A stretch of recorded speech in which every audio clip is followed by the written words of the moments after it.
জীববিজ্ঞান প্রথম পত্রের অনলাইন ক্লাস থেকে তোমাদের আন্তরিক অভিনন্দন ও শুভেচ্ছা জানাচ্ছি। আজকে আমরা জীববিজ্ঞানের প্রথম পত্রের প্রথম অধ্যায়ের কোষ ও এর গঠন সম্পর্কে আলোচনা করব। তোমরা নবম দশম শ্রেণীতে নিশ্চয়ই পড়ে আসছো কোষ কী। কোষ হলো জীবদেহের গঠন ও কার্যের একক। তো এই অধ্যায় শেষে আমরা যা শিখব অর্থাৎ শিখনফল, কোষ প্রাচীর ও প্লাজমা মেমব্রেনের অবস্থান, রাসায়নিক গঠন ও কাজ বর্ণনা করতে পারবে। সাইটোপ্লাজমের রাসায়নিক প্রকৃতি এবং বিপাকীয় ভূমিকা বর্ণনা করতে পারবে। রাইবোজোম, গোলজি বস্তু, লাইসোজোম, সেন্ট্রিওলের অবস্থান, গঠন ও কাজ বর্ণনা করতে পারবে। গঠন ও কাজের ভিত্তিতে মসৃণ ও অমসৃণ এন্ডোপ্লাজমিক রেটিকুলামের মধ্যে পার্থক্য করতে পারবে। মাইটোকন্ড্রিয়ানের বহিগঠন ও অন্তঃগঠনের সাথে এর কাজের আন্তঃসম্পর্ক ব্যাখ্যা করতে পারবে। ক্লোরোপ্লাস্টের বহিগঠন ও অন্তঃগঠনের সাথে এর কাজের আন্তঃসম্পর্ক ব্যাখ্যা করতে পারবে। নিউক্লিয়াসের গঠন ও কাজ ব্যাখ্যা করতে পারবে। নিউক্লিওপ্লাজম, সাইটোপ্লাজমের রাসায়নিক গঠনের মধ্যে তুলনা করতে পারবে। কোষের বিভিন্ন অঙ্গাণুর চিত্র অঙ্কন করে চিহ্নিত করতে পারবে। জীবের বিভিন্ন কার্যক্রমে কোষের অবদান উপলব্ধি করতে পারবে। ক্রোমোজোমের গঠন ও এর রাসায়নিক উপাদান বর্ণনা করতে পারবে। কোষ বিভাজনে ক্রোমোজোমের ভূমিকা বিশ্লেষণ করতে পারবে। ডিএনএ ও আরএনএর গঠন ও কাজ ব্যাখ্যা করতে পারবে। আরএনএর প্রকারভেদ ব্যাখ্যা করতে পারবে। ডিএনএ রেপ্লিকেশনের প্রক্রিয়া ব্যাখ্যা করতে পারবে। ট্রান্সক্রিপশনের কৌশল ব্যাখ্যা করতে পারবে। ট্রান্সলেশন ব্যাখ্যা করতে পারবে। জিন ও জেনেটিক কোড বর্ণনা করতে পারবে। বংশগতীয় বস্তু হিসাবে ডিএনএর অবদান উপলব্ধি করতে পারবে। এ হলো আজকে আমাদের এই অধ্যায়ের শিখনফল। শিখনফলের আলোকে তোমাদের প্রশ্ন হবে। তো শুরুতেই আসি আমরা, কোষ কী? এক কথায় বললে কোষ হলো জীবদেহের গঠন ও কাজের একক। জীবদেহের সকল জৈবনিক ক্রিয়াকলাপ কোষের অভ্যন্তরস্থ অসংখ্য বিপাক ক্রিয়ার মাধ্যমে সম্পন্ন হয়। জীবদেহের যত রকমের জৈবনিক ক্রিয়াকলাপ আছে, যেমন শ্বসন, রক্ত সংবহন, রেচন, পরিপাক প্রভৃতি যেই জৈবনিক ক্রিয়াকলাপগুলো কোষের অভ্যন্তরস্থ অসংখ্য বিপাক ক্রিয়ার মাধ্যমে সম্পন্ন হয়।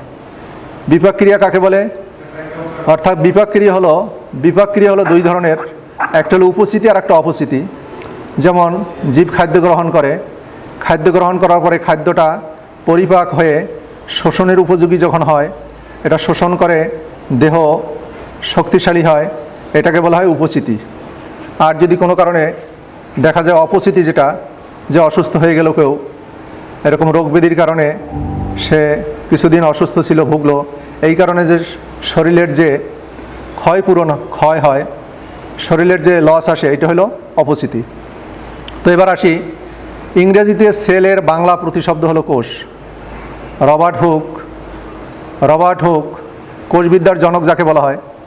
রবার্ট হুক 1665 খ্রিস্টাব্দে রয়্যাল সোসাইটি অফ লন্ডনের যন্ত্রপাতির রক্ষক নিযুক্ত হয়ে চিন্তা করলেন, আগামী সাপ্তাহিক সভায় বিজ্ঞ বিজ্ঞানীদের সামনে ভালো একটা কিছু উপস্থাপন করা যায় কিনা। তিনি চিন্তা করলেন অণুবীক্ষণ যন্ত্রের মাধ্যমে কোনো কিছু করা যায় কিনা। হঠাৎ তার মনে পড়ল কাঠের ছিপি, কর্ক দেখতে নিরেট অর্থাৎ সলিড হওয়া সত্ত্বেও পানিতে বাসের কারণ কি।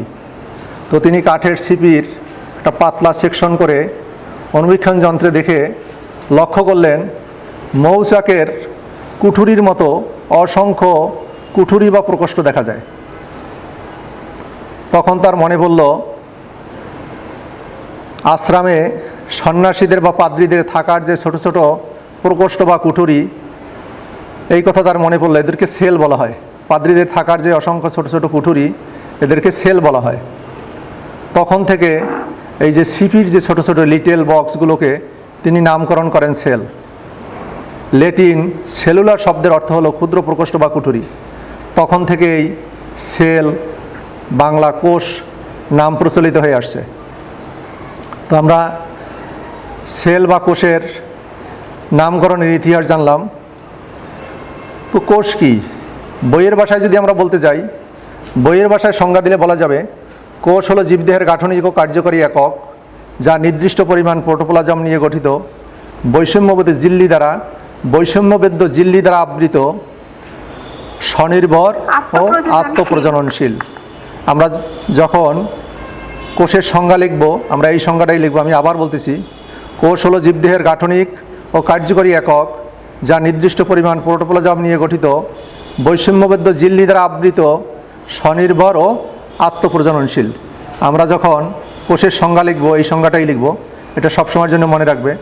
যাদের বইয়ে সংজ্ঞাটা আছে এটাকে আন্ডারলাইন করে রাখবে, আর যাদের বইয়ে এই সংজ্ঞাটা নেই তারা খাতায় লিখে রাখবে।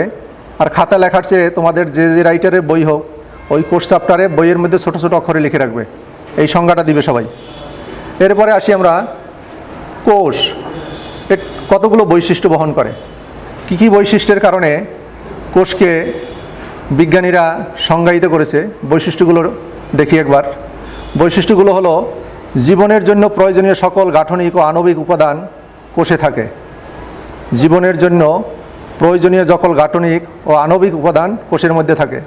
প্রয়োজনীয় কাঁচামাল কোষের ভেতরে গ্রহণ করতে পারে, কাঁচামাল ব্যবহার করে প্রয়োজনীয় শক্তি সংগ্রহ করতে পারে এবং নিজের প্রয়োজনীয় অণুগুলোকে সংশ্লেষণ করতে পারে। কোষ সুনিয়ন্ত্রিতভাবে বেড়ে উঠতে পারে, চারপাশের যে কোনো উত্তেজনার প্রতি সাড়া দিতে পারে। কোষ একটি হোমিওস্ট্যাটিক অবস্থা বজায় রাখতে পারে। হোমিওস্ট্যাটিক অবস্থাটা কি? হোমিওস্ট্যাটিক অবস্থা হলো, বাহিরে বিভিন্ন সময় বিভিন্ন পরিবেশ থাকে, যেমন শীত গরম বিভিন্ন রকমের অবস্থা। এই অবস্থার মধ্যেও কোষ শরীরের ভিতরে একটা স্থায়ী স্থিতি অবস্থা বজায় রাখতে পারে, এইটাকে বলে হোমিওস্ট্যাটিক অবস্থা। আর কাল পরিক্রমায় অভিযোজিত হতে পারে কোষ। এরপরে আসি আমরা, কোষবিদ্যা কী বা সাইটোলজি কী? কোষবিদ্যা জীববিজ্ঞানের যে শাখায় কোষ সম্পর্কে আলোচনা, পর্যালোচনা, গবেষণা করা হয়, অর্থাৎ কোষের প্রকারভেদ, অঙ্গাণুর ভৌত ও রাসায়নিক গঠন, বিভাজন, বিকাশ, জৈবিক কার্যাবলী, বৃদ্ধি ইত্যাদি সম্পর্কে আলোচনা করা হয়, তাকে কোষবিদ্যা বা সাইটোলজি বলে। এরপরে আসি আমরা, কোষীয় অঙ্গাণু কী?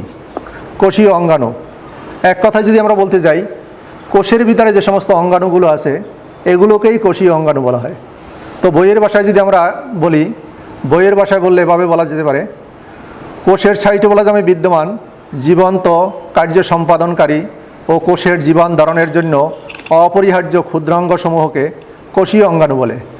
যেমন কোষীয় অঙ্গাণু, কতগুলো কোষীয় অঙ্গাণুর নাম বলতে পারবে তোমরা? কোষীয় অঙ্গাণু যেমন nucleus, mitochondria, endoplasmic reticulum, ribosome, হ্যাঁ, গোলজি বস্তু, কোষ গহ্বর ইত্যাদি হলো কোষীয় অঙ্গাণু। তো কোষীয় অঙ্গাণুর পরে আসি আমরা কোষ মতবাদ। কোষ মতবাদ কি? কোষ মতবাদ জার্মান উদ্ভিদবিজ্ঞানী এম.জে. সেলাইডন, প্রাণীবিজ্ঞানী টি. সোয়ান কোষতত্ত্ব বা কোষ মতবাদ প্রবর্তন করেন। তারা কোষতত্ত্বকে দুইটি মতবাদের মাধ্যমে উপস্থাপন করেন। এক হলো কোষেই হলো জীবের গঠনগত ও কার্যগত একক, এবং দুই, সব কোষের উদ্ভব ঘটে পূর্বতন কোষের বিভাজনের মাধ্যমে, অর্থাৎ পুরাতন কোষের বিভাজনের মাধ্যমে এই নতুন কোষের সৃষ্টি হয়। তবে বর্তমানে বিজ্ঞানীরা আধুনিক মতবাদ প্রণয়ন করেছেন। আধুনিক মতবাদের মধ্যে রয়েছে, কোষ হলো জীবের গঠনগত ও কার্যগত মৌলিক একক, অর্থাৎ জীবনের ক্ষুদ্রতম একক হলো কোষ। এরপরে জীবদেহের সকল কোষের সম্মিলিত কাজের মধ্য দিয়ে জীবের গুণবলীর প্রকাশ ঘটে। এখানে চিন্তা করে দেখো, জীবদেহের সকল কোষের সম্মিলিত কাজের মধ্য দিয়ে জীবের গুণবলীর প্রকাশ ঘটে। জীবে যে সমস্ত গুণবলী প্রকাশ পায় এগুলোর মূলে কাজ করতেছে কে? কোষ। অর্থাৎ একটা জীব থেকে, প্রাণী থেকে যে সমস্ত বৈশিষ্ট্য প্রকাশ পায়, এই বৈশিষ্ট্যগুলোর মূলে রয়েছে, এককে রয়েছে গিয়ে কোষ। পূর্বতন কোষ বিভাজিত হয়ে নতুন কোষের উৎপত্তি ঘটে। কোষ অভ্যন্তরেই সব ধরনের বিপাকীয় কার্যক্রম সংগঠিত হয়। কোষ একটি জীবের বংশগতি বস্তুসমূহ ধারণ করে, যা প্যারেন্ট থেকে অপত্য কোষে সঞ্চারিত হয়। যেমন কোষ একটি জীবের বংশগতির বস্তুসমূহ ধারণ করে। জীবের বংশগতি বস্তু কি? জীবের বংশগতীয় বস্তু হলো যেমন ক্রোমোজোম। ক্রোমোজোমকে আমরা জীবের বংশগতীয় বস্তু বলি। ক্রোমোজোমকে কাকে বলে? ক্রোমোজোম কি? বংশগতির ধারক এবং বাহক বলা হয়। অর্থাৎ জীবের বৈশিষ্ট্যগুলো সাধারণত পিতামাতার বৈশিষ্ট্য সন্তান সন্ততিতে স্থানান্তরিত হয়। এগুলো স্থানান্তরিত হয় ক্রোমোজোমের ভিতরে যে জিন থাকে, জিনের মাধ্যমে। এই কথাই বলছে কোষ একটি জীবের বংশগতি বস্তুসমূহ ধারণ করে। আর এই যে ক্রোমোজোম কোথায় থাকে? ক্রোমোজোম নিউক্লিয়াসের ভিতরে থাকে। নিউক্লিয়াসের ভিতরে ক্রোমোজোম থাকে। ক্রোমোজোমের মধ্যে কি থাকে? ডিএনএ থাকে। ডিএনএর মধ্যে কি থাকে? জিন থাকে। আর জিন হলো কি? জিন হলো জীবের দৃশ্যমান এবং অদৃশ্যমান যে সমস্ত বৈশিষ্ট্য থাকে, এই বৈশিষ্ট্যগুলো বংশ পরস্পরে স্থানান্তরিত হয়। আবার এই জিনটা কোথায় থাকে? ক্রোমোজোমের নির্দিষ্ট লোকাসে থাকে, নির্দিষ্ট একটা স্থান থাকে যাকে লোকাস বলা হয়। তো এরপরে আসে কোষ একটি জীবের বহুকোষীয় জীবদেহের সকল জৈবনিক ক্রিয়াকলাপেই দেহস্থ কোষসমূহের আন্তঃক্রিয়াকলাপের সমষ্টি। বহুকোষীয় জীবদেহে, যেমন মানুষ একটা বহুকোষীয় জীব, একটা আম গাছ, কাঁঠাল গাছ, এগুলো বহুকোষীয় জীব। বহুকোষীয় জীবদেহের সকল জৈবনিক ক্রিয়াকলাপেই দেহস্থ কোষসমূহের আন্তঃক্রিয়াকলাপের সমষ্টি। আর সর্বশেষ আমরা বলতে পারি অনুকূল পরিবেশে কোষ স্বাধীনভাবে টিকে থাকতে পারে। একই প্রজাতির সকল সদস্যের কোষের রাসায়নিক প্রকৃতি মৌলিকভাবে একই রকমের। তাহলে এই এতক্ষণ যেটা আলোচনা করা হলো, এটা হলো কোষ মতবাদ। কোষ মতবাদের পরে আসি আমরা কোষকে কয় ভাগে ভাগ করা যায়। কোষের প্রকারভেদ। কোষের প্রকারভেদের মধ্যে কী কী আছে? যেমন কোষের প্রকারভেদ শারীরবৃত্তীয় কাজের উপর ভিত্তি করে কোষকে দুভাগে ভাগ করা যেতে পারে। দুই ভাগে ভাগ করা হয়। যেমন দেহকোষ ও জনন কোষ। জনন কোষ।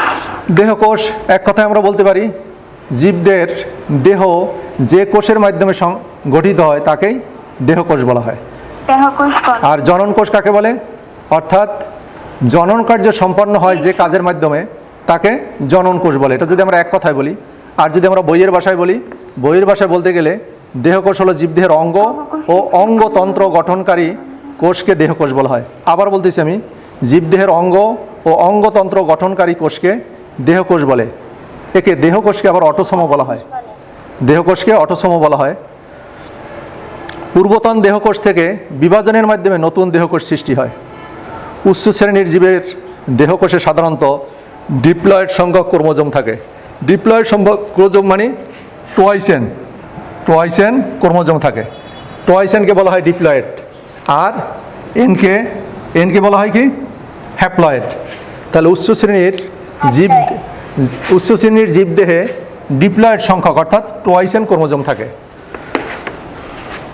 যেমন উদ্ভিদের মূল, কাণ্ড, পাতা ইত্যাদির কোষসমূহ, এটা হলো ডিপ্লয়েড কোষ।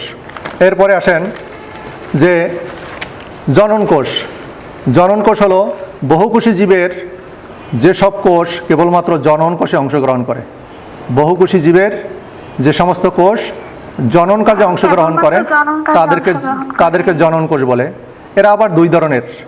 জনন কোষ আবার দুই ধরনের। যেমন আমরা উদ্ভিদের বেলায় আসি যদি, তাহলে পুংগ্যামেট, আর প্রাণীর বেলায় আসলে শুক্রাণু। উদ্ভিদের বেলায় আসলে দুই ধরনের, যেমন পুংগ্যামেট আর স্ত্রী গ্যামেট। আর প্রাণীর বেলায় শুক্রাণু ও ডিম্বাণু। জনন কোষ বা গ্যামেট সর্বদাই হ্যাপ্লয়েড হয়। এই যেটা বলছিলাম, জনন কোষ সবসময় কি হবে? জনন কোষ সবসময় হ্যাপ্লয়েড প্রকৃতির হবে, অর্থাৎ এন সংখ্যক। হ্যাঁ, জনন কোষ সর্বদাই হ্যাপ্লয়েড হবে, অর্থাৎ এন সংখ্যক। তবে একটা জিনিস মনে রাখার জন্য, জনন কোষ বা গ্যামেট অর্থাৎ শুক্রাণু ও ডিম্বাণু হলো যৌন জননের একক। যৌন জননের একক। জনন কোষ বা গ্যামেট অর্থাৎ শুক্রাণু বা ডিম্বাণু যৌন জননের একক। এবং রেণু বা স্পোর হলো অযৌন জননের একক। এরপরে আসি আমরা তাহলে শারীরবৃত্তীয় কাজের উপর ভিত্তি করে কোষ দুই ধরনের গেল, দেহকোষ ও জনন কোষ। এবার আসি নিউক্লিয়াসের গঠনের উপর ভিত্তি করে কোষকে দুই ভাগে ভাগ করা হয়েছে। যেমন আদিকোষ বা প্রোক্যারিয়েট কোষ। আদিকোষ বা প্রোক্যারিয়েট কোষ আর প্রকৃত কোষ বা ইউক্যারিয়েট কোষ। আমরা বাংলা শব্দটার সাথে সাথে ইংরেজিটাও শিখব। আদিকোষ বা প্রোক্যারিয়েট কোষ আর প্রকৃত কোষ বা ইউক্যারিয়েট কোষ। তাহলে এবার আসি আদিকোষ বা প্রোক্যারিয়েট কোষ কি? এক কথায় সহজভাবে আমরা মনে রাখার জন্য, যে সমস্ত কোষের সুগঠিত নিউক্লিয়াস থাকে না তারাই আদিকোষ। যে সমস্ত কোষের সুগঠিত নিউক্লিয়াস থাকবে না, নিউক্লিয়াস থাকে না। তারাই আদিকোষ। নিউক্লিয়াস থাকে না। হ্যাঁ, তাকে আদিকোষ বলে। এমনকি আবরণী বেষ্টিত যেমন মাইটোকন্ড্রিয়া, গোলগি বস্তু, লাইসোজোম ইত্যাদি থাকে না, তাদেরকে আমরা আদিকোষ বলবো। এদের ক্রোমোজোম গঠিত হয় না, তাদেরকে আদিকোষ বলে। অর্থাৎ এদের ক্রোমোজোম গঠিত হয় না, এদের নিউক্লিয়াস শুধু ক্রোমাটিড বডি। এদের নিউক্লিয়াস কি বহন করে? ক্রোমাটিন বডি বা ডিএনএ থাকে শুধু। এদের রাইবোজোম সাধারণত 70 বেদবার্গ। এখানে লক্ষ্য করেন 70 কে আমি কি বললাম? 70 বেদবার্গ বা 70 বেদভার্গ প্রকৃতির। বেদভার্গ কি? এখানে এস দ্বারা বোঝানো হয়েছে, এইটা যে নামকরণ করেছে ওই বিজ্ঞানীর নাম হলো বেদবার্গ, তার নাম অনুসারে এখানে এস শব্দটা রয়ে গেছে। কথা বুঝতে পারছেন কিনা? অর্থাৎ একটা টেস্ট টিউবের ভিতরে রক্ত নিয়ে এটাকে যদি মিনিটে 30,000 বার ঘুরানো হয়, তখন দেখা যাবে এটা কণিকা, অর্থাৎ রক্তরস এবং রক্তকণিকা দুইটা উপাদানে ভাগ হয়ে যাবে। এই যে টেস্ট টিউবে নিয়ে একটা উপাদানকে মিনিটে 30,000 বার ঘুরানোর পরে, 3,000 বার ঘুরানোর পরে, মিনিটে 3,000 বার ঘুরানোর পরে, এই যে সেন্ট্রিফিউজ যন্ত্রে নিয়ে ঘুরানোর পরে এটা দুইটা অবস্থা তৈরি হয়। এইটাকে বলা হয়, এই অবস্থাটাকে আবিষ্কার করছেন বিজ্ঞানী বেদবার্গ, তার নাম অনুসারে বেদবার্গ বলা হয়। তাহলে আমরা জানি কি আদিকোষের রাইবোজোম হবে কি ধরনের? 70, অর্থাৎ 70 বেদভার্গ ধরনের। আর এর ডিএনএ বৃত্তাকার। আদিকোষে সাধারণত অ্যামাইটোসিস প্রক্রিয়া কোষ বিভাজন ঘটে। আদিকোষের কোষ বিভাজনটা ঘটে অ্যামাইটোসিস প্রক্রিয়ায়। এরপরে আসি প্রকৃত কোষী বা ইউক্যারিওট কোষ। প্রকৃত কোষ বা ইউক্যারিওট কোষ, যে সমস্ত কোষে আবরণী বেষ্টিত নিউক্লিয়ার সুগঠিত আবরণী বেষ্টিত nuclear membrane, nucleoplasm, nucleolus, nuclear জালক থাকে। এমনকি আবরণী বেষ্টিত অন্যান্য কোষীয় অঙ্গাণু এবং ক্ষারীয় প্রোটিন হিস্টোনযুক্ত ক্রোমোজোম গঠিত হয়, তাদেরকে প্রকৃত কোষ বা ইউক্যারিওট কোষ বলা হয়। এদের রাইবোজোমটা হবে 80 বেদভার্গ, অর্থাৎ 80 বেদভার্গ। এদের রাইবোজোমটা হলো 80 বেদভার্গ বা 80 বেদভার্গ প্রকৃতির। এদের ডিএনএ সূত্রাকার। এদের কোষ বিভাজন মাইটোসিস ও মিওসিস প্রক্রিয়া হয়। এদের কোষ বিভাজনটা সাধারণত মাইটোসিস ও মিওসিস প্রক্রিয়া হবে। এরপরে আসি আমরা পরবর্তী, যেটা নিউক্লিয়াসের ক্রোমোজোমের সংখ্যার উপর ভিত্তি করে কোষকে দুই ভাগে ভাগ করা হয়েছে। একটা হলো হ্যাপ্লয়েড কোষ আর একটা হলো ডিপ্লয়েড কোষ। হ্যাপ্লয়েড মানে এই যেটা দেখেন এন সংখ্যক, যেখানে এন সংখ্যক ক্রোমোজোম থাকবে, আর ডিপ্লয়েড হলো টোয়াইস এন সংখ্যক ক্রোমোজোম থাকবে। তাহলে হ্যাপ্লয়েড এসব কোষের নিউক্লিয়াসে এক সেট ক্রোমোজোম থাকে। জি, প্রতি সেট ক্রোমোজোমকে একত্রে জিনোম বলা হয়। তাহলে জিনোম যদি বলা হয়, তাহলে এক সেট ক্রোমোজোম যেখানে থাকবে, এখানে মাত্র এক সেট জিনোম থাকে, একটি মাত্র জিনোম থাকে। তাহলে আমরা বলবো হ্যাপ্লয়েড কোষে কয়টা জিনোম থাকবে? হ্যাপ্লয়েড কোষে একটি জিনোম থাকবে। হ্যাপ্লয়েড কোষে একটি মাত্র জিনোম থাকে। হ্যাঁ, হ্যাপ্লয়েড অবস্থাকে এন দ্বারা প্রকাশ করা হয়। অধিকাংশ শৈবাল, ছত্রাক এবং সকল ব্রায়োফাইট হ্যাপ্লয়েড ধরনের কোষ থাকে। তাহলে আপনার মনে রাখবো, এটা শৈবাল, ছত্রাক এবং সকল ধরনের ব্রায়োফাইট। এই যে ন্যাচারাল ক্লাসিফিকেশন পড়াইছিলাম, মনে আছে? ন্যাচারাল ক্লাসিফিকেশন, প্রাকৃতিক শ্রেণীবিন্যাস বা বেনথাম হুকারের শ্রেণীবিন্যাস অনুযায়ী যে অপুষ্পক ক্রিপ্টোগ্যামিকে 3 ভাগে ভাগ করছে। কি? Thallophyta, bryophyta, pteridophyta. তো এখন এখানে ব্রায়োফাইটা, অর্থাৎ মশবর্গীয় যত উদ্ভিদ আছে সবগুলোর কি ধরনের? হ্যাপ্লয়েড জাতীয়, অর্থাৎ এন সংখ্যক ক্রোমোজোম থাকবে। এরপরে আসি আমরা ডিপ্লয়েড কোষ। এই সমস্ত কোষের নিউক্লিয়াসে 2 সেট ক্রোমোজোম থাকবে। ডিপ্লয়েডে কি থাকবে? অর্থাৎ টোয়াইস এন, এখানে 2 সেট ক্রোমোজোম থাকবে এবং প্রতি সেট ক্রোমোজোমকে একত্রে জিনোম বলা হয়। তাহলে আমরা বলতে পারি ডিপ্লয়েড কোষে 2 সেট জিনোম থাকে। হ্যাপ্লয়েড কোষে কয় সেট জিনোম থাকে? 1 সেট। আর ডিপ্লয়েড কোষে 2 সেট জিনোম থাকবে। ডিপ্লয়েড অবস্থাকে টোয়াইস এন দিয়ে বোঝানো হয়। তাহলে অধিকাংশ প্রাণী এবং বহু অপুষ্পক ও সপুষ্পক উদ্ভিদে ডিপ্লয়েড ধরনের কোষ পাওয়া যায়। তো এরপরে আসি আমরা কোষের আকার ও আকৃতি। কোষের আকার আকৃতি কীরকম? কোষের আকার আকৃতি সাধারণত দেখেন, কোষের নির্দিষ্ট কোনো আকার আকৃতি নেই। এককোষী প্রাণী থেকে শুরু করে বহুকোষী জীবের, এককোষী জীব থেকে শুরু করে বহুকোষী জীবের আকার একই রকম হয় না। কিছু কিছু প্রাণী আছে, কিছু কিছু জীব আছে এককোষী, আবার যেমন মানুষ, বড় বড় গাছগুলো, এগুলো কি বহুকোষী, কিন্তু কোনো জীবের এই কোষ একরকম হয় না। এমনকি একই উদ্ভিদের বা একই প্রাণীর সব কোষগুলো কখনো একরকম হয় না। কোষগুলো সাধারণত গোলাকার, ডিম্বাকার, আয়তাকার, ষড়ভুজাকার, স্তম্ভ আকার, সূত্রাকার প্রভৃতির আকারের হতে পারে। তাহলে আমরা বুঝলাম কি কোষের নির্দিষ্ট কোনো আকার নেই। যদি আমরা পড়ার সময় সুন্দর করে একটা আকার দিয়ে, আকৃতি দিয়ে একটা কোষ আমরা পড়ি, যেমন একটা কোষ যখন আমরা আঁকি দেখা যায় এরকম সুন্দর করে একটা কোষ আঁকি, ঠিক কি না? কিন্তু এখানে আমি যত সুন্দর করে কোষের আকৃতি দিয়েছি, হ্যাঁ, এটাকে যদি কিন্তু বইয়ের মধ্যে বা প্রকৃতপক্ষে জীবদেহের ভিতরে এই ধরনের সুনির্দিষ্ট কোনো আকার নেই। এটা গোলাকারও হতে পারে, ডিম্বাকার হতে পারে, হ্যাঁ, স্তম্ভ আকার হতে পারে, ষড়ভুজ আকার হতে পারে, সূত্রাকার হতে পারে, বিভিন্ন আকারে হয়ে থাকে। তবে সবচেয়ে বড় কোষ হলো উট পাখির ডিম, অর্থাৎ একটা কোষ। সবচেয়ে বড় কোষ কোনটা? উট পাখির ডিম। আর সবচেয়ে দীর্ঘতম কোষ হলো মানুষের স্নায়ু কোষ। স্নায়ু কোষ সবচেয়ে দীর্ঘের দিক থেকে বড়। উট পাখির ডিমের আয়তন কত? প্রায় 170 মিলিমিটার, 170 মিলিমিটার ইন্টু 135 মিলিমিটার একটি উট পাখির ডিমের আয়তন। আর মানুষের স্নায়ু কোষ সবচেয়ে বড়, এটা সাধারণত 90 সেন্টিমিটার থেকে 1 মিটার পর্যন্ত হয়ে থাকে। কোষের সংখ্যা যদি আমরা হিসাব করি, কোষের সংখ্যা, জীবদেহে কোষের সংখ্যা ভিন্ন ভিন্ন, যে কথা আগেই বলছিলাম। যেমন এককোষীয়, একটা মাত্র কোষের দ্বারাও কোনো জীব আছে, আবার কোনো জীব আছে একটা কোষও নাই, অকোষীয় বলা হয়, এদেরকে অকোষীয় বলা হয়। আবার কোনো জীব আছে একটা কোষ দ্বারা গঠিত, আবার কোনো জীব আছে হাজার হাজার লক্ষ লক্ষ কোটি কোটি কোষ দ্বারা গঠিত। তাহলে দেখা যায় জীবদেহের কোষের সংখ্যা কখনো এক নয়, ভিন্ন ভিন্ন। যেমন এককোষী জীব থেকে শুরু করে বহুকোষী জীব এই পৃথিবীতে বসবাস করে। মানব দেহে, একজন সুস্থ সবল মানুষের দেহে কোষের সংখ্যা প্রায় 100 ট্রিলিয়ন। কত?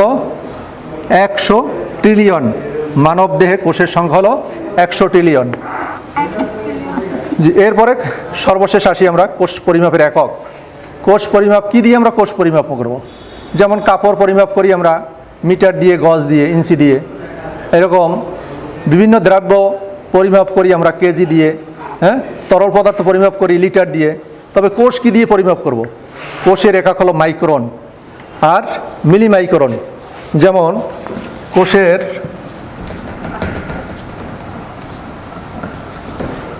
একক হলো মাইক্রন, যেমন এটা মিউ দিয়ে প্রকাশ করা হয়। আর মিলিমাইক্রন মিউ দিয়ে প্রকাশ করা হয়। কোষ পরিমাপের একক হলো মাইক্রন, যেটাকে মিউ বলে, এই যে ইউর মতো, আর মিলিমাইক্রন। এরপরে হলো আর্মস্টন, উপরে একটা, এই যে আর্মস্টন, এটা দিয়ে কি বোঝানো হয়েছে? আর্মস্টন। তাহলে মাইক্রন, মিলিমাইক্রন, আর্মস্টন, এইটি দিয়ে আমরা কোষকে পরিমাপ করব। তবে বর্তমানে মাইক্রনকে মাইক্রোমিটার অর্থাৎ এম দিয়ে প্রকাশ করা হয়। বর্তমানে মাইক্রনকে এম দিয়ে প্রকাশ করা হয়, আর মিলিমাইক্রনকে এম দিয়ে প্রকাশ করা হয়। মিলিমাইক্রনকে ন্যানোমিটার দিয়ে প্রকাশ করা হয়। মিলিমাইক্রনকে আমরা সাধারণত ন্যানোমিটার দেব, ন্যানোমিটার এন দিয়ে, ন্যানোমিটার দ্বারা প্রকাশ করা হয়। তো আজকের আলোচনায় আমরা শেষ প্রান্তে চলে আসছি। আজকে আমরা যা পড়লাম, শুরুতেই হলো কোষ কী, কোষের বৈশিষ্ট্য, এরপরে কোষবিদ্যা কী, কোষ মতবাদ কী, এরপরে কোষের প্রকারভেদ, এরপরে কোষ পরিমাপের একক। তো বাড়ির কাজ থাকবে আজকের, একটু খেয়াল করে শোনো, বাড়ির কাজ থাকবে আজকে কোষ বা সেল শব্দটি কীভাবে উৎপত্তি হয়েছে। সর্বপ্রথম হলো কোষ বা সেল শব্দটি কীভাবে উৎপত্তি হয়েছে। এরপরে কোষ কী, কোষ বিদ্যা বলতে কী বুঝো, কোষের বৈশিষ্ট্য ব্যাখ্যা করো। কোষ তত্ত্ব বা কোষ মতবাদ বলতে কী বুঝো, শারীরবৃত্তীয় কাজের ভিত্তিতে কোষের প্রকারভেদ ব্যাখ্যা করো। নিউক্লিয়াসের গঠনের উপর ভিত্তি করে কোষের প্রকারভেদ ব্যাখ্যা করো। নিউক্লিয়াসে ক্রোমোজোমের ভিত্তিতে কোষের প্রকারভেদ ব্যাখ্যা করো। এইগুলো হলো বাড়ির কাজ। তো আশা করি সবাই ভালো থাকবা। সবাইকে অসংখ্য ধন্যবাদ এবং শুভেচ্ছা জানিয়ে আজকের শ্রেণী কার্যক্রম এখানেই শেষ করছি।